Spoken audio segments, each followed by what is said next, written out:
Rolling. Alright guys, talk with Blue Collar Outdoors USA, and today we got some more epic hitting the channel, so stay tuned.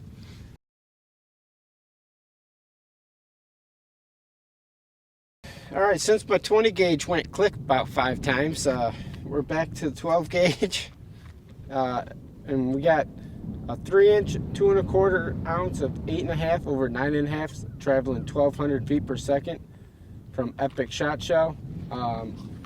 We got the Impala Plus, which they sent to the channel. We got the Jebs 655 Headhunter in there. I got the UUQ on the Meadow Creek mount, and we're at 40 yards, so let's see what this load can do. Alright guys, I got the Epic Shot Shell. It's a 3-inch 2 1/4 ounce of 8.5 over 9.5, 1,200 feet per second, Impala Plus, Jebs Headhunter 655.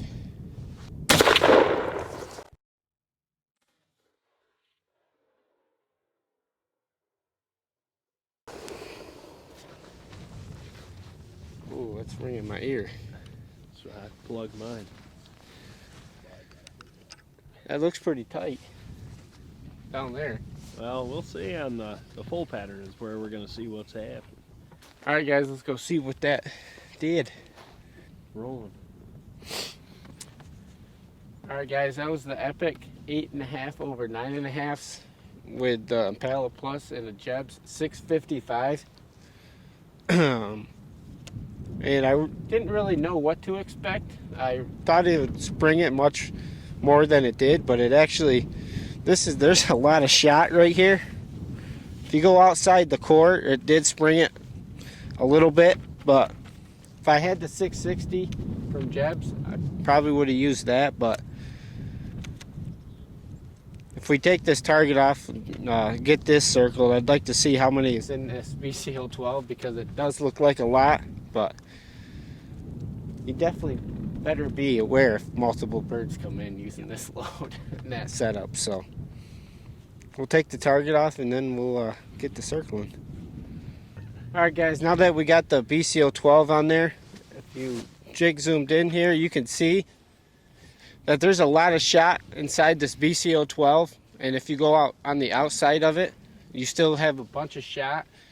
This actually performed a lot better than we thought it would. Yes. I mean, I did think it was going to spring it, but I mean, it did spring it if you go a little bit more outside the circle, but for being a 655, it held its own here. I wasn't really expecting this. I mean, there's a ton of shot right here. I think what Jake said, maybe a 665 or a 670. I might try right now and see if that'll condense all these flyers down. Maybe more in the core, but I mean, that's pretty filthy for a 655. Yeah. I thought it was just going to spring it and this whole backer was going to be covered, but boy, was I wrong. I wasn't really expecting this. I thought... Well, that makes two of us. Because I was thinking the same thing. That's why right before we pulled the trigger, I'm like, it's either going to blow this thing way out or it'll be decent. That did a lot better than I thought. I mean, there's just a lot of shot right here, too. I mean, there ain't no way that turkey's gonna escape anything. I mean, I would be definitely wary on if two come in at the same time, because you don't want to kill two birds unless you're allowed to. But a lot better than I thought with that choke. I wish my 20 gauge would have fired, but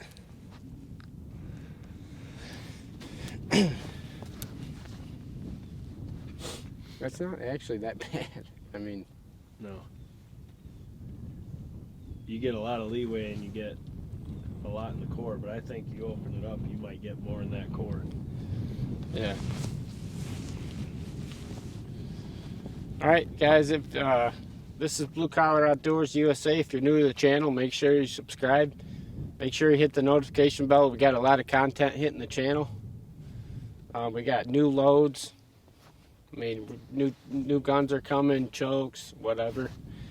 Make sure you hit that notification bell. It's key. If you want to become a member, it's $10 a month. You get to see all the videos before they drop, and it'll be beneficial to you. So then you can go buy what you like. Then you see stuff like this that it wasn't expecting it, and it's not a bad hunting pattern at all, but I think we can get it a lot better just switching chokes out. But until next time, this is Hawk with Blue Collar Outdoors, and we'll catch you on the next one.